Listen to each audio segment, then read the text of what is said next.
ഒന്നും പറ്റിയില്ല. ഓക്കെ, അപ്പൊ നമ്മൾ ഇന്ന് കുറച്ച് കാര്യങ്ങൾ പഠിക്കാനായിട്ട് പോവാണ്. ആദ്യമായിട്ട് നിങ്ങളോട് ചോദിക്കട്ടെ, നിങ്ങൾക്ക് ലോകത്ത് എത്ര മതങ്ങളുണ്ടെന്ന് നിങ്ങൾക്ക് അറിയാമോ? ഒരുപാടുണ്ടല്ലേ. അപ്പൊ നിങ്ങൾക്ക് അറിയാവുന്ന മതങ്ങൾ ഏതൊക്കെയാ? ഓക്കെ, അപ്പൊ വേറെ ക്വസ്റ്റ്യൻ ചോദിക്കട്ടെ, ലോകത്തെ ഏറ്റവും വലിയ മതം ഏതാ? ക്രിസ്തു മതം. അപ്പൊ വെരി ഗുഡ്. അപ്പൊ ആ കാര്യം നിങ്ങൾക്ക് അറിയാം അല്ലേ? അപ്പൊ ഇന്ത്യയില് ഏതൊക്കെ മതങ്ങളുണ്ട്? പാഴ്സി, ഹിന്ദു, ഇസ്ലാം അല്ലേ? ഓക്കെ, അപ്പൊ നിങ്ങൾ പറഞ്ഞേക്കെ ശരിയാണ്. ഇത്രയും മതങ്ങൾ മാത്രമായിട്ട് ഇന്ത്യയിൽ ഉണ്ടായിരിക്കുന്നത്. കാരണം നമ്മുടെ ഇന്ത്യയുടെ ആശയം തന്നെ എന്താണ്? നാനാത്വത്തിൽ ഏകത്വം അല്ലെ? വളരെ ഡിഫറെന്റ് ആണല്ലേ നമ്മുടെ രാഷ്ട്രം? ആണോ? ഇത്രയാണോ ശബ്ദം? അതെ.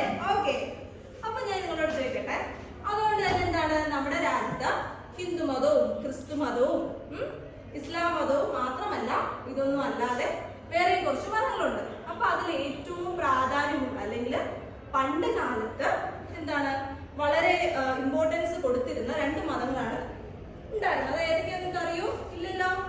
നിങ്ങൾ കേട്ടിട്ടുണ്ടോ? എവിടെയെങ്കിലും കേട്ടിട്ടുണ്ടോ? എങ്കിൽ അങ്ങനെയുള്ള രണ്ട് മതത്തെ കുറിച്ചാണ് നമ്മളിന്ന് പഠിക്കാനായിട്ട് പോകുന്നത്.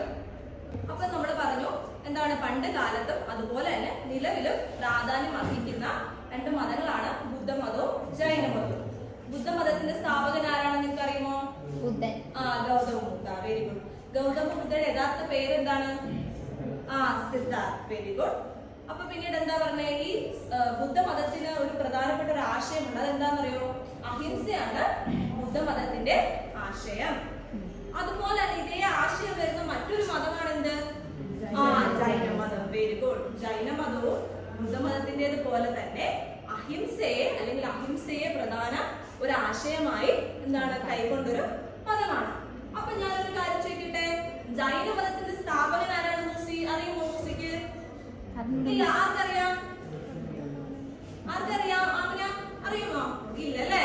അപ്പൊ എല്ലാവരും ജൈനമതത്തിന്റെ സ്ഥാപകൻ ആരാണെന്ന് ചോദിക്കുമ്പോ പൊതുവായിട്ട് തെറ്റ് വരുത്താറുണ്ട്. ആ തെറ്റ് എന്താന്ന് ചോദിച്ചു കഴിഞ്ഞാല് എല്ലാവരും പറയും വർത്തമാന മഹാവീരൻ. അപ്പൊ മക്കളെ, നിങ്ങൾക്ക് എന്താ തെറ്റ് പറ്റാനായിട്ട് പാടില്ല.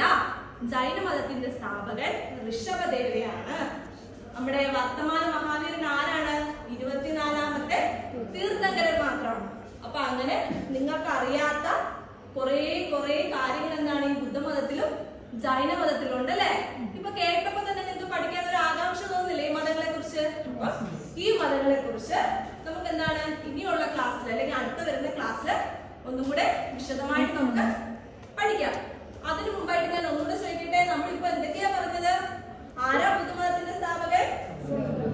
ഗൗതമ ബുദ്ധ എന്ന് പറഞ്ഞു. ബുദ്ധമതത്തിന്റെ ആശയം എന്താന്ന് പറഞ്ഞു? അഹിംസ എന്ന് പറഞ്ഞു. അഹിംസ ആശയമാക്കിയ മറ്റൊരു മതം ഏതാണ്? ജൈനമതം എന്ന് പറഞ്ഞു. ജൈനമതത്തിന്റെ സ്ഥാപകൻ ആരാ? ഋഷഭദേവ. ജൈനമതത്തിന് എത്ര തീർത്ഥങ്കരന്മാരുണ്ടെന്ന് പറഞ്ഞു? 24 തീർത്ഥങ്കരന്മാരുണ്ട്. 24ാമത്തെ തീർത്ഥങ്കരൻ ആരാ? വർത്തമാന മഹാവീരൻ. ജൈനമതത്തിന്റെ പ്രധാന ആശയം എന്താണ്? അഹിംസയാണ് അല്ലേ? ഇത്രയും കാര്യങ്ങൾ നിങ്ങൾക്ക് ഓർമ്മയുണ്ടോ?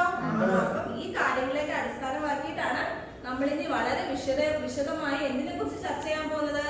ജൈനമതത്തെ കുറിച്ചും ബുദ്ധമതത്തെ കുറിച്ചും പഠിക്കാനായിട്ട് പോകുന്നത്. അപ്പൊ നിങ്ങളുടെയൊക്കെ മിക്ക ആൾക്കാരുടെയും വീടുകളിൽ അല്ലെങ്കിൽ നമ്മുടെ കടകളിലൊക്കെ പോകുമ്പോൾ ഇങ്ങനെ ഒരാളുടെ പടം കാണാറുണ്ടല്ലേ? മിക്ക കടകളിലും അല്ലെ ചില സ്ഥലങ്ങളിലൊക്കെ സ്റ്റാച്യൂസ് ആയിട്ടൊക്കെ ചെറിയ ചെറിയ രൂപങ്ങളൊക്കെ ഇങ്ങനെ വെച്ചേക്ക് നമ്മൾ കാണാല്ലേ? അപ്പൊ ഇനി നിങ്ങളിത് കാണുവാണെങ്കിൽ നിങ്ങൾ അപ്പൊ പറയണത് ഇതാരാ? ബുദ്ധനാണെന്ന് നിങ്ങൾ അപ്പോ മനസ്സിലാക്കണം. ഓക്കെ ആണോ? ഇതാരാ? വർത്തമാന മഹാവീരൻ. വർത്തമാന മഹാവീരനും ഇത് ശ്രീബുദ്ധനുമാണ്. അപ്പം എന്റെ എല്ലാ പ്രിയപ്പെട്ട കുട്ടികൾക്കും കാര്യങ്ങളൊക്കെ മനസ്സിലായോ? അപ്പൊ നമ്മൾ നെക്സ്റ്റ് ക്ലാസ്സിൽ ബുദ്ധിസത്തെയും ജൈനിസത്തെയും കുറിച്ച് വളരെ വിശദമായിട്ട് പഠിക്കും. അപ്പൊ അതിനു വേണ്ടിയിട്ട് നിങ്ങൾ എന്ത് ചെയ്യണം? ഇന്ന് പറഞ്ഞ കാര്യങ്ങളൊക്കെ മനസ്സിലൊന്നുകൂടെ ഓർത്ത് വെച്ച് വീട്ടിൽ ചെന്നാണ് ഒന്ന് മറ്റു ബുക്കുകളിലും നിങ്ങളുടെ ടെക്സ്റ്റിലും ഒക്കെ ഉള്ള കാര്യങ്ങൾ വായിച്ച് മനസ്സിലാക്കി വരിക.